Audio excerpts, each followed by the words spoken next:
So ayun po, magandang umaga po sa inyo lahat at welcome again po sa J-Lot Vlog. So ayun po, for this episode po natin, dito pa rin po tayo sa bayan po ng Talugtog, Nueva Ecija. At meron naman po may ipapakitang property na naman po sa inyo dito. Ito po ay meron po sukat na, boss, 2 hektarya no? 2 hektarya. 2 hektarya. At ang presyo po ng property nito ay 4.5. At ang maganda po dito, ang luwang po ng kanyang frontage. Nasa isang kilometro ang luwang niya. Ang haba niya. So mag-start po yung property po dito. At ang sabi po sa amin nung nagbubukid dito yung namamorsyentuhan, ang sabi po sa amin, hanggang dito daw po yung kanyang boundary sa may Naararo. At hanggang dun daw po sa kabahayan po doon sa may mga kahoy po na yon. So ito po na-survey na daw, sabi po sa amin nung namamorsyentuhan dito sa sa lupa na ito, yung tawag dito yung katiwala ng may-ari.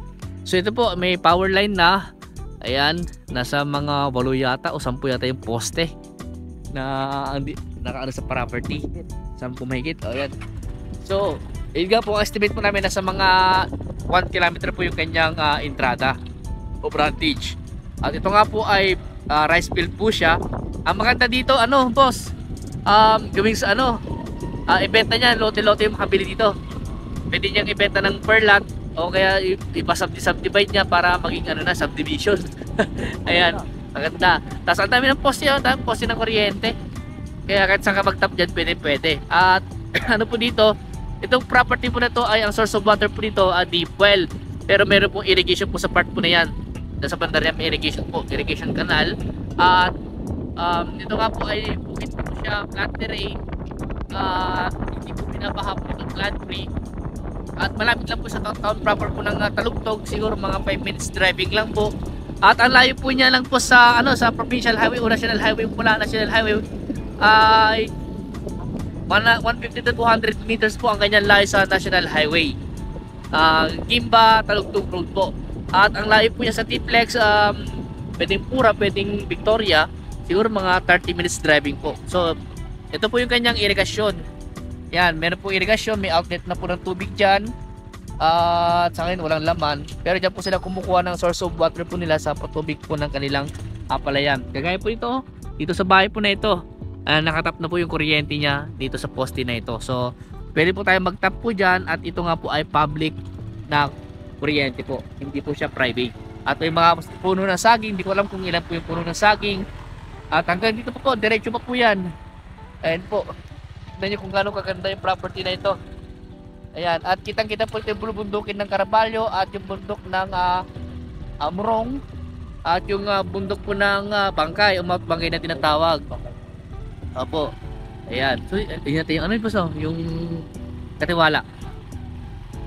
Yung namamorsyentuhan dito. So, sa ngayon po meron po silang punilang palay. Kahapon po nagsasabog yung katiwala po nila dito, yung namamorsyentuhan po. Baka siya nga yun, boss. Siya ba o iba? Siya ba? Sige. So ayun po, pupuntahan natin yung pinakadulo po ng property. Ang sabi po sa amin, hanggang doon daw po sa bahay po na yun. Yung bahay po doon, hanggang doon. So medyo, ayun nga po, nasa 1 kilometer po yung kanyang entrada. At ano po dito, maganda po nga po siyang per lote-lote yung kanyang yung kanyang itong property na ito para ibenta rin po ng per lot. Pwede rin naman po, pwede kayong gawing residential to, or pwede nyo gawing resort, or pwede nyo gawin dito. Pwede naman dito boss, no? Siguro yung mga bodega, kasi malapit naman yung national highway dyan Ayan po. Pero depende pa rin po sa inyo kung ano po yung pwede nyo gawin dito. Poultry at piggery po bawal po dahil andyan na po yung kabahayan, malapit na po yung kabahayan dito. Yung mga puno ng mangga hindi po kasakop, pero ang ganyan yung yung boundary malapit sa puno ng mangga.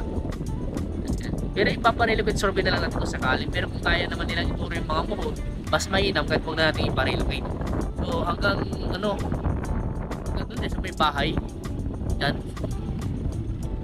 Dito ba? Hanggang dito? Ang alam ko hanggang dito yata po hanggang dito sa may bahay na ito. Hanggang dito po. Pero di ko lang po sure kung saan pa ito. Pero yun nga po, hindi po kasi kami nasamahan kahapon yung katiwala po nila dahil busy naman po sa pag ano po ng palay, kaya hindi na po namin siya inistorbo. So ayun po, ipagpapatuloy ko lang po yung pagkuha ng video sa property po na ito dahil may tumawag po kaya na-interrupt po yung ating pagbibideo. So ulitin ko po, ito po ay meron po sukat na 2 hektarya daw po, mga 2 hectare more or less po siguro. Pero sabi po nga po nung nakausap namin kahapon yung nomorsyentuhan po dito na nakadirect po sa mismong owner ng property na ito, nasa 2 hektarya daw po ito at yung presyo nga po is nasa 4.5 million. At ito nga po ay inuubo pa. Nasa 1 kilometers po estimate po namin yung kanyang entrada ng property nito. At may mga power line na rin po dito, source of water po, deep well, at malapit lang po sa national highway. Diyan lang po, mga 150 to 200 meters po siguro ang ano po niya. So kung sakaling may katanungan pa po kayo regarding po sa property po na ito, tawag na lang po kayo sa akin, at kung gusto niyo puntahan, sasamahan po namin kayo.